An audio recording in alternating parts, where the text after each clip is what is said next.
Vamos abrir as nossas Bíblias no Evangelho de João, no capítulo 20. João, capítulo 20, verso 24.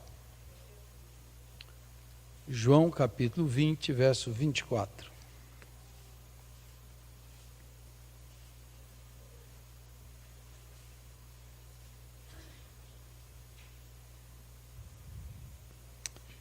Diz assim: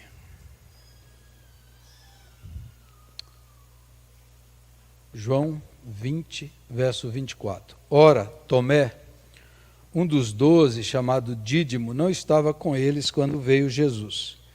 Disseram-lhe então os outros discípulos: vimos o Senhor. Mas ele respondeu: se eu não vir nas suas mãos o sinal dos cravos, e ali não puser o dedo, e não puser a mão ao seu lado, de modo algum acreditarei. Passados 8 dias, estavam outra vez ali reunidos os seus discípulos, e Tomé com eles. Estando as portas trancadas, veio Jesus, pôs-se no meio e disse-lhes: paz seja convosco. E logo disse a Tomé: põe aqui o dedo e vê as minhas mãos. Chega também a mão e põe-na no meu lado. Não seja incrédulo, mas crente. Respondeu-lhe Tomé: Senhor meu e Deus meu. Disse-lhe Jesus: porque me viste, creste. Bem-aventurados os que não viram e creram.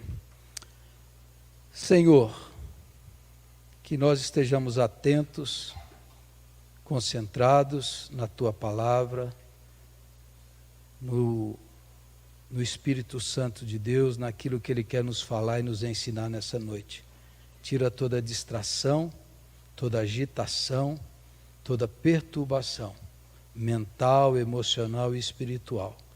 Em nome de Jesus. Amém. Quando eu morava em Londrina, eu conheci um irmão que era cirurgião plástico. E um dia eu estava na casa dele, e ele começou a falar, um cirurgião plástico bem conceituado na cidade, ele começou a falar das cirurgias que ele fazia. E daí ele foi lá e pegou um livro e mostrou as pessoas que ele operava, e tinha as fotos do antes e do depois. E ele falou assim: olha como ficou. Eu falei: rapaz, você faz um milagre, hein? Aí ele falou assim: se algum dia você precisar de alguma coisa, pode falar comigo. Pode falar comigo. E eu fazia assim, dava uma recalchutada geral, assim, a pessoa ficava bonita, rejuvenescia. Na época eu falei: não estou precisando não, acho que eu era novo, né? Se fosse hoje eu ia falar: parcela em 24 vezes, aí, umas 36 vezes, para a gente fazer um procedimento desse aí, estético, cirúrgico. Ele era um cirurgião muito conceituado. Agora, se você pudesse, né? Se você pudesse ter a opção de fazer uma cirurgia estética, física, no seu corpo, o que será que você faria? O que você tiraria, né? Você colocaria no lugar, remontaria? Eu lembrei dele ao ler esse texto, porque esse texto aqui é quase que um mistério. Jesus ressuscitou no corpo glorificado, ressuscitou nesse corpo transfigurado, ressuscitado, no corpo espiritual, ainda que carrega as marcas do corpo terreno, físico, mas é um corpo glorificado. E ele aparece para os seus discípulos, e ele carrega ainda as cicatrizes da crucificação. Ele carrega as marcas do seu sofrimento. E eu me pergunto, você também deve perguntar, por que Jesus não se livrou disso? Às vezes a gente quer se livrar de uma ruga, de alguma coisa, às vezes até de uma cicatriz mesmo, que nos atrapalha. E Jesus ressuscitou com essas marcas. É o que o texto nos diz. Que Tomé duvidou que era Jesus e falou: não, eu tenho que ver, eu tenho que tocar na ferida, na marca, na cicatriz, eu tenho que tocar. E Jesus ressuscitou com essas cicatrizes. Hoje eu queria falar sobre isso. por que Jesus não se livrou dessas marcas? Por que Jesus não se livrou disso daí? Pelo contrário, isso ele apresenta para Tomé. E o que me ocorre nessa noite é que Jesus não se envergonha da dor nem do sofrimento que ele experimentou por nós. A cicatriz de Jesus relembra o que ele sofreu em nosso lugar. E ele fez questão de permanecer assim no corpo glorificado. Ele não erradicou, muito pelo contrário, está lá, ele carrega essas marcas. Ele não se envergonha. Quantas coisas, quantas marcas que às vezes a gente carrega no corpo, na memória, na mente, que às vezes você fala assim, eu queria tirar isso, eu queria tirar essa marca, eu queria tirar isso aqui, que não está legal, eu quero tirar, mas Jesus não se envergonha disso. Isso é interessante porque nós hoje fugimos do sofrimento, negamos o sofrimento. O Tim Keller escreveu um livro sobre sofrimento que ele diz, e ele faz uma pesquisa assim dos últimos 2.000, 3.000 anos sobre a filosofia e as tradições religiosas, e ele chegou à conclusão que essa geração de hoje, do ano 2000, é a geração mais despreparada filosoficamente, emocionalmente e espiritualmente falando para lidar com o sofrimento. Milhares de anos nós chegamos numa geração que ele diz essa é a mais despreparada. Porque a gente foge, a gente nega. É a era do entorpecimento alcoólico, da droga, da epidemia dos opioides para tirar a dor, e todo mundo quer fugir da dor, e isso faz parte da vida, ninguém quer sofrer. Mas faz parte da vida. Faz parte do crescimento, faz parte do amadurecimento de qualquer ser humano. É por isso que tem uma poesia do Francisco Otaviano, que é muito conhecida, chama Ilusões da Vida. Ele diz assim: quem passou pela vida em branca nuvem, e em plácido repouso adormeceu, quem não sentiu o frio da desgraça, quem passou pela vida e não sofreu, foi espectro de homem e não homem, só passou pela vida, não viveu. Jesus leva no corpo glorificado as marcas do sofrimento, as marcas da nossa dor que caiu sobre ele, e ele não se envergonha disso, muito pelo contrário.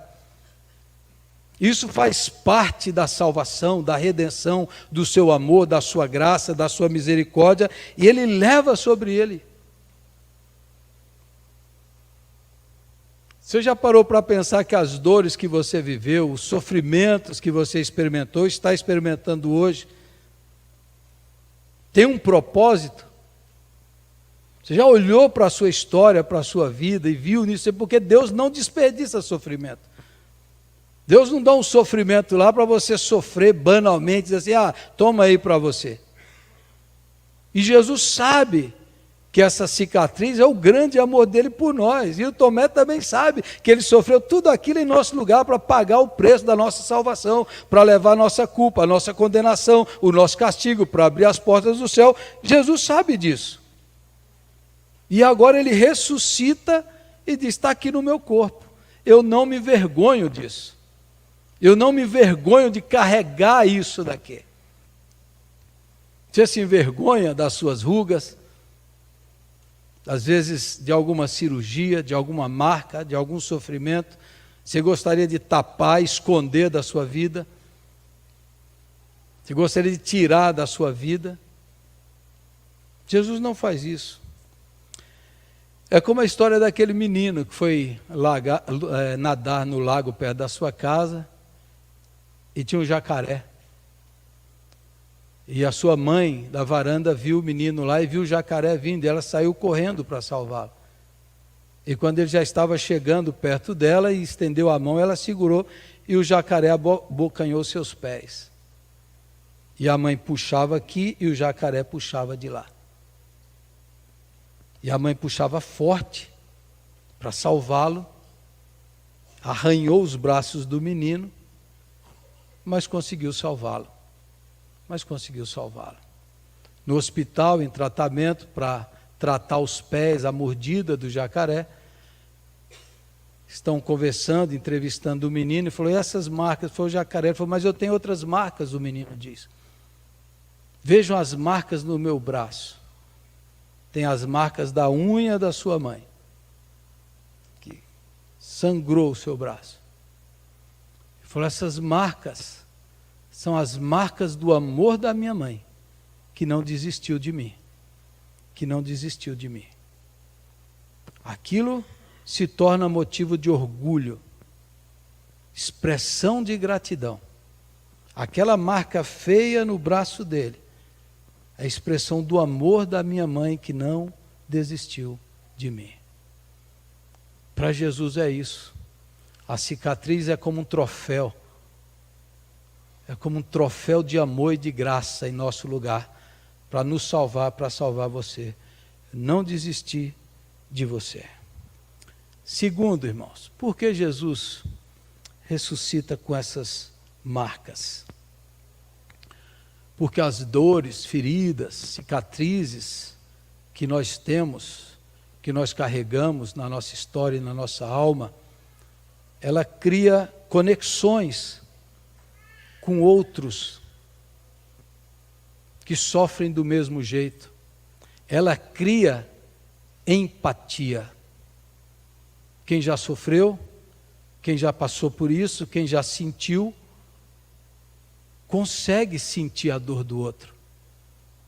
Consegue. O Tomé se conecta com Jesus ali porque ele vê aquela ferida. Mas as feridas que Deus permite que a gente carregue, as cicatrizes, são as formas da gente se conectar com outras pessoas que estão passando pela mesma coisa.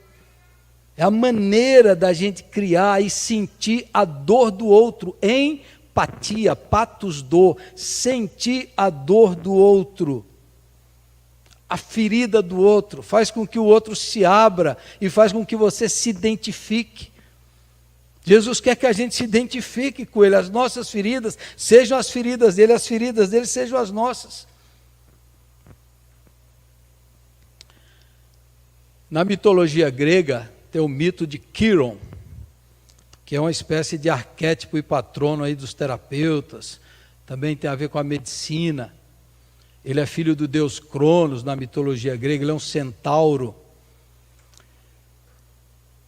E ele, no meio de uma guerra, ele é ferido por uma flecha envenenada em volta do seu joelho. E o Quiron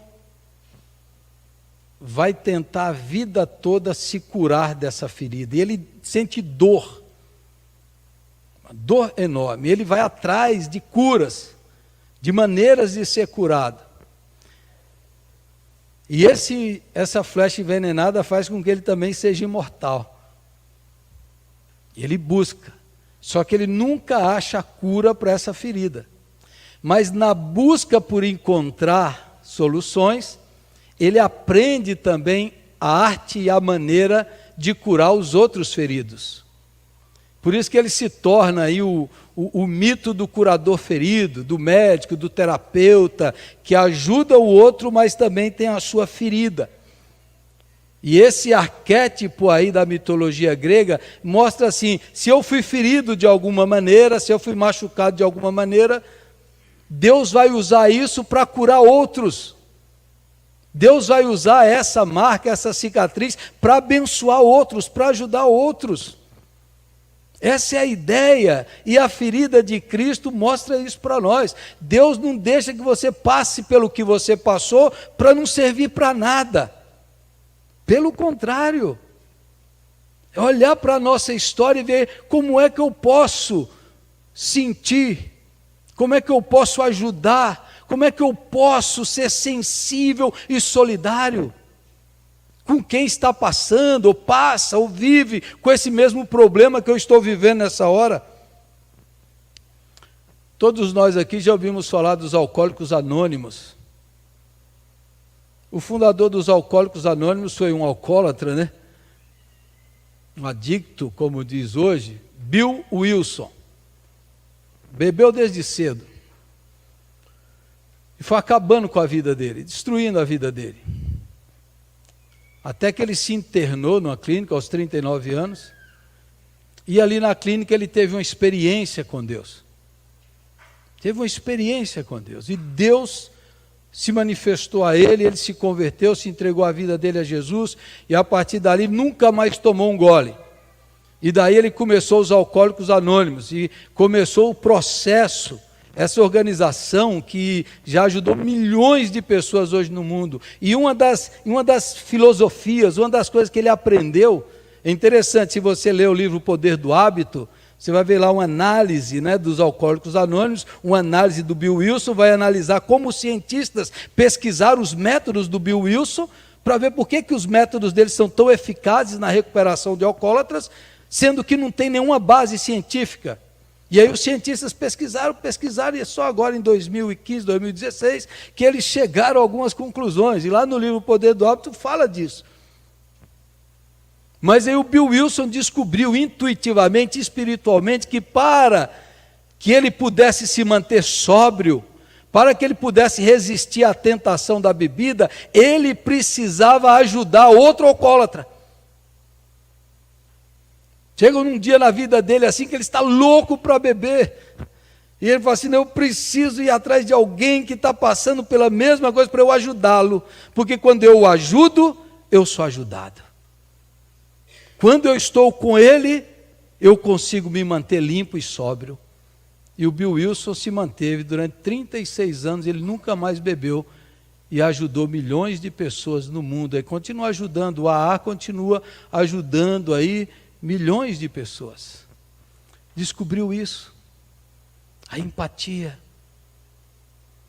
Você já parou para pensar que as marcas, as dores, os traumas, as decepções, as frustrações que você passou na sua vida, talvez uma cicatriz emocional que você leva, seja através dela que Deus quer te usar para abençoar outras pessoas?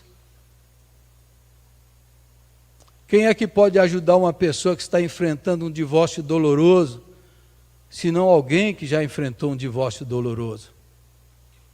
Quem é que pode ajudar alguém que perdeu uma pessoa amada de forma trágica, se não alguém que já perdeu uma pessoa amada? Quem é que pode ajudar alguém que está cuidando de um idoso, já que não tem saúde, não tem nem a senilidade? Quem é que pode ajudar a entender, sentir, compartilhar, abraçar, comungar? Se não quem já passou ou está passando por isso. Você já parou para pensar que o seu sofrimento não pode ser em vão? Você já parou para pensar que isso que aconteceu para a sua vida não é um evento desconectado daquilo que Deus pode fazer na sua vida? Tem um filme, que é uma história real, de um padre polonês, e é o nome do filme, Padre Johnny. Um filme belíssimo. Se você não assistiu, assista lá. E lá mostra a história também de um homem que está envolvido no crime, está para ser julgado, condenado, e o juiz determina que ele vai ajudar o padre Johnny na clínica que o padre criou para ajudar pacientes em estado terminal nos cuidados paliativos.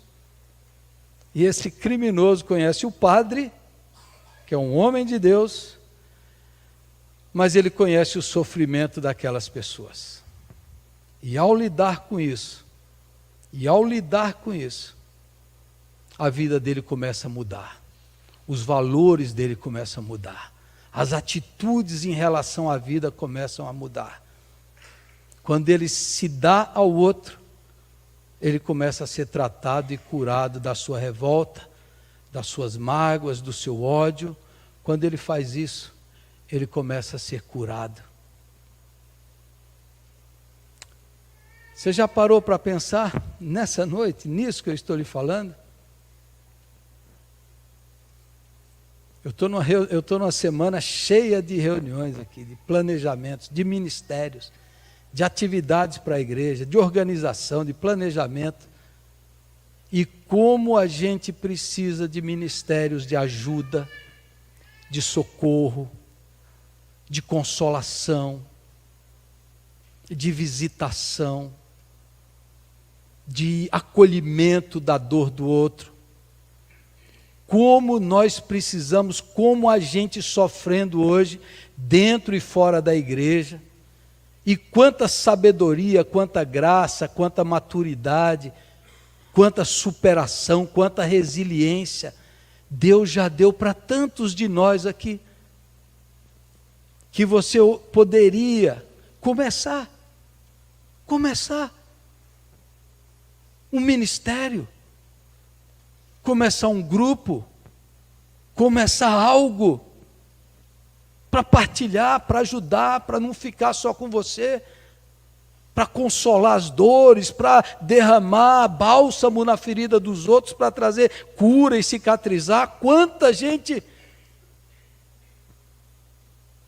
Uma manhã dessas eu entrei no banheiro ali da igreja e chorei, na presença de Deus. Mas por que você chorou? Chorei a dor dos outros, chorei na presença de Deus o sofrimento dos outros. Falei, Senhor, essa lágrima, essa dor não é minha, mas eu quero chorar por essas pessoas que estão sofrendo, eu quero chorar o choro delas, eu quero chorar a dor delas, Senhor, e socorre, visita, toca, abraça, faz o que eu não posso fazer.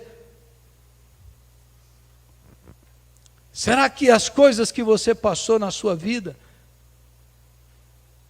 não podem ser partilhadas? Uma das histórias que eu mais conto é a história do Sadhu Sundar Singh, o santo indiano, o apóstolo dos pés sangrentos, que evangelizou Nepal, Tibete, descalço. História linda, maravilhosa. E numa das viagens dele de missão e evangelização, ele ia a pé, ele estava viajando com um companheiro de viagem, debaixo de uma nevasca tremenda, lá. E aí eles passaram e viram um homem caído. E o Sundar Singh falou para o seu companheiro, vamos carregá-lo, porque ele está vivo. E o companheiro dele falou, não, a gente não está dando conta de nós mesmos nessa nevasca. Por que a gente vai levar mais um peso? Você está louco? E o Sundar Singh parou, pegou o homem, colocou no seu ombro e foi carregando. Alguns metros mais à frente, aquele seu companheiro de viagem está caído, morto e congelado. E o Sundar Singh está vivo, está saudável, porque na medida que ele colocou o corpo aqui, ele esquentou o seu próprio corpo.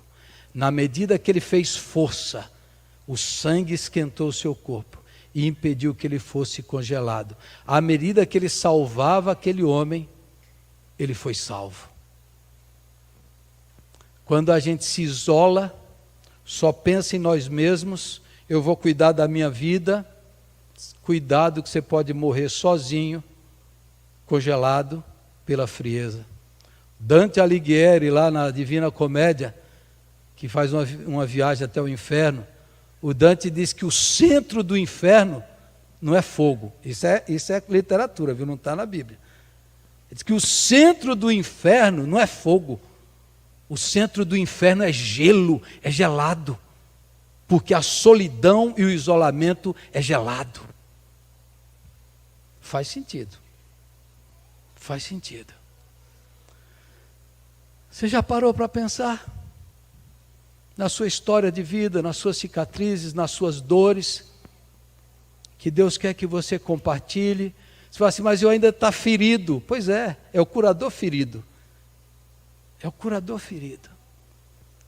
É assim que Deus opera.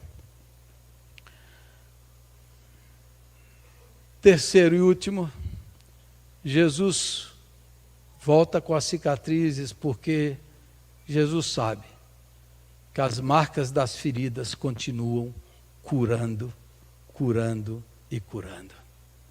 Isaías 53, 5. Porque por suas feridas, suas pisaduras, suas chagas, fomos sarados. Tomé é curado da incredulidade. Tomé faz uma confissão que você não encontra no Novo Testamento. Essa confissão poderosa, essa cristologia elevada. Deus meu e Senhor meu. Que coisa linda.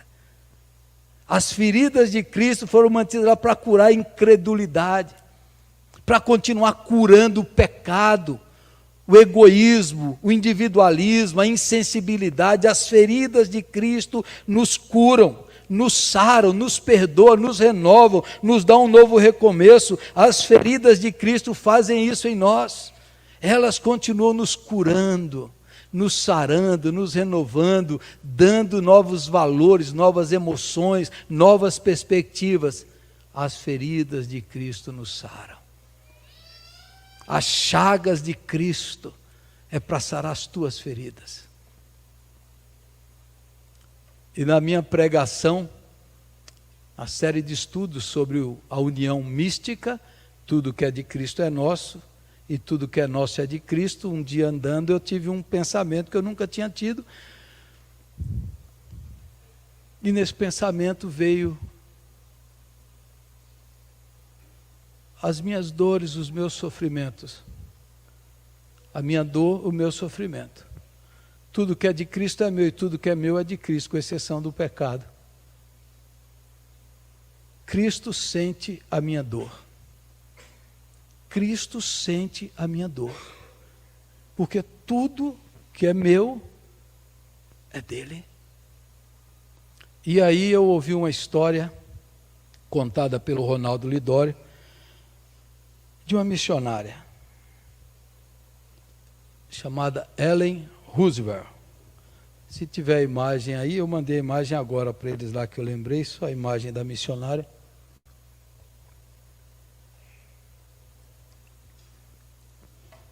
Ela é uma britânica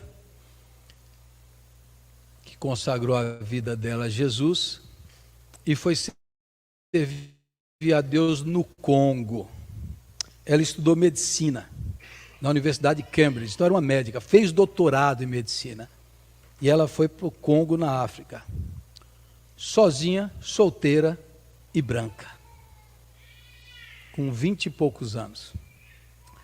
Lá ela fundou um hospital, criou uma escola de enfermagem, ela tinha formação em enfermagem também para treinar enfermeiras. Criou também um leprosário, isso foi na década de 50 para 60. E ela fez um grande trabalho ali. E agora é forte o que eu vou dizer para você aqui, mas a gente vai participar da ceia. A ceia é forte. A história dessa mulher, a história real. Na década de 60, explode a guerra civil no Congo. E ela e mais outros missionários são sequestrados, são raptados. E ela fica presa ali durante algum tempo. E ali ela é espancada, chutada, quebra os seus dentes, quebra as suas costelas, destrói o hospital, tudo que ela fez. Mas e teve uma noite, e a Ellen escreveu no seu diário, teve uma noite que os sequestradores abusaram sexualmente dela, ela foi violentada. E ela escreveu: naquela noite terrível, espancada e machucada, aterrorizada e atormentada, indivisivelmente sozinha, senti que finalmente Deus havia falhado comigo. Certamente Ele poderia ter entrado mais cedo, certamente as coisas não precisariam ter ido tão longe. Eu havia provado que parecia ser a profundidade máxima do desespero. Mas ela disse que logo depois desse sofrimento, ela experimentou a presença de Jesus de uma forma que ela nunca tinha experimentado, nem nunca tinha sentido. E Jesus falou no seu coração: você me pediu quando se converteu pelo privilégio de ser uma missionária. É isso. Você não quer isso? Eles não estão atacando você. Eles estão atacando a mim. Só estou usando você para me mostrar as pessoas ao seu redor. Os seus sofrimentos são os meus sofrimentos. Através da experiência brutal e violenta do estupro, Deus se encontrou comigo com os braços esplêndidos do amor. Foi uma experiência inacreditável. Ele estava tão lá, tão totalmente compreensível. Seu conforto foi tão completo. E de repente eu sabia, realmente sabia, que o seu amor era indescritivelmente suficiente. Ele me amava e ele entendeu a minha dor. Entendi não apenas minha miséria desesperada, mas também meus desejos. Eu sabia que Filipenses 4,19, meu Deus suprirá todas as suas necessidades, de acordo com suas riquezas na glória em Cristo Jesus. Era verdade em todos os níveis, não apenas em uma prateleira hiperespiritual onde eu tentei relegá-la. Ele estava realmente me oferecendo o privilégio inestimável de compartilhar de alguma maneira a comunhão dos seus sofrimentos. E Cristo falou com ela, e Cristo disse para ela: essa dor é a minha dor, esse seu sofrimento é o meu sofrimento. Ela foi resgatada, passou 1 ano na Inglaterra em tratamento físico, mental e emocional. Depois de 1 ano, ela chegou para a missão que havia enviado: eu quero voltar para o Congo. E o pessoal da missão falou: não, você não pode voltar. Ela falou: eu quero voltar. Deus me mandou voltar, porque eu tenho ainda muita gente para evangelizar, para abençoar, para amar. E a missão falou: não. Ela falou: se vocês não me mandarem, eu vou sozinha. E a missão enviou ela de volta. Ela construiu um hospital, o primeiro tinha 100 leitos, ela construiu um de 250 leitos. Ela continuou e fez outra escola de enfermagem. Ela levou o evangelho para centenas, milhares de pessoas no Congo. Criou o leprosário, treinou pessoas, montou uma equipe. Voltou com mais amor. Voltou com mais fé. Voltou com mais autoridade.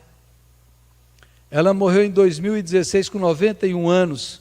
Desde que ela se aposentou, depois dos 70 anos, ela percorreu o mundo inteiro, mobilizando jovens, igrejas, para o trabalho missionário, para levar o evangelho de salvação àqueles que precisam. As feridas de Cristo curam. Se você pegar a sua dor e colocar na ferida de Cristo, se a sua dor se ampliar, se é os sofrimentos de Cristo e ter comunhão, você vai ver as suas feridas serem curadas pelo poder de Jesus. Feche os seus olhos.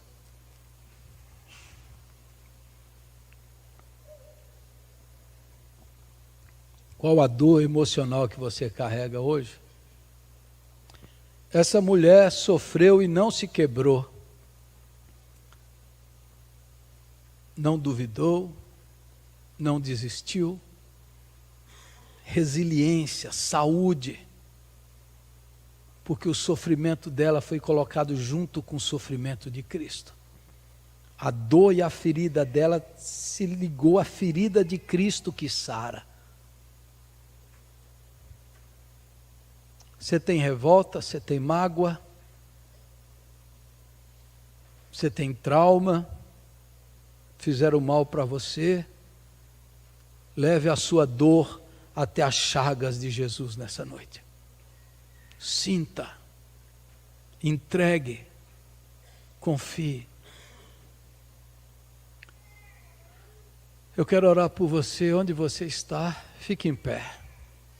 Se você nessa noite quer dizer, Jesus, eu quero que a minha dor seja a tua dor. Eu quero deixar de carregar isso. Eu quero sentir que as tuas cicatrizes cicatrizam e curam. Eu quero desenvolver a empatia, a compaixão. Fique em pé onde você está e ore comigo. Coloque diante do Senhor. Qual fardo que você está carregando? Machucaram a sua alma? As mãos feridas de Jesus estão sobre você, para dizer para você, você não está sozinho. Você não precisa sofrer sozinho. Entrega para mim. Compartilha comigo. Você está assustado, está amedrontada. As mãos feridas de Jesus. As feridas de Jesus saram a alma. Cura, perdoa. Entrega para o Senhor. Entrega para Jesus.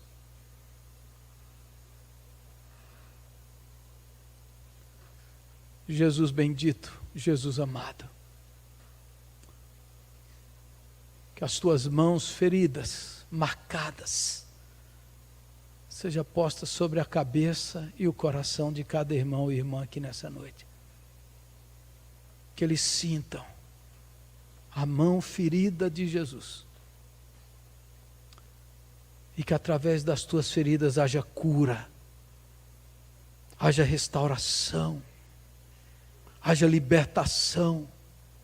Senhor, que cada um aqui entregue o peso, o fardo, a angústia, e entregue nas tuas mãos, e do Senhor receba o bálsamo que liberta, o bálsamo que traz leveza, renovo. Pai amado, em nome de Jesus, abraça cada um dos teus filhos e filhas aqui, Senhor. Que cada um sinta a sua presença, que ninguém sofra sozinho, que saiba que estão contigo, ó Pai, que o Senhor está com eles e que não há poder nessa terra que pode destruir os teus filhos, porque o Senhor é maior. Porque o sangue foi derramado, porque a vitória é nossa, porque a cura é nossa, porque a saúde é nossa. E Senhor, que nessa noite, que cada um aqui descubra e ouça a tua voz dizendo, eu quero curar outras pessoas através de você, eu quero sarar outras pessoas através de você, eu quero me manifestar a outras pessoas através da sua vida. Pai amado, usa os teus filhos e filhas aqui, em nome de Jesus. Em nome de Jesus, como o Senhor curou a incredulidade de Tomé, tira a incredulidade, o medo, a angústia, a dúvida, tira os sentimentos e a angústia existencial e encha, ó Deus, de propósito, de perspectiva, de esperança, de sentido, que Deus não nos deixou passar por isso em vão, que o Senhor vai usar as nossas vidas para trazer cura para esse mundo. Que o meu corpo, que a minha alma, que as feridas que eu sofri, que as cicatrizes que eu carrego sejam os meios da cura de Jesus jorrar nesse mundo, jorrar para as pessoas à minha volta, que seja um instrumento de Deus para consolar, para confortar, para ajudar aqueles que precisam. Faz isso, Senhor, nessa noite. Faz isso, Pai amado, nessa noite. Em nome de Jesus e para a glória de Deus, é que eu oro e abençoo esses irmãos e irmãs aqui. Que saiam daqui hoje sarados para sarar. Que saiam daqui hoje com as cicatrizes, mas as cicatrizes que lembram o quanto nós somos amados. O quanto nós somos valiosos e preciosos. Cicatrizes da nossa história que lembram, foi Deus que cuidou, foi Deus que livrou, foi Deus quem conduziu a minha história, e hoje eu estou vivo para a glória de Deus. Usa os teus servos, meu Pai, como curadores feridos que curam. Em nome de Jesus e para a glória de Deus. Amém. Amém. Amém. Podem sentar, irmãos. Amém. Graças a Deus.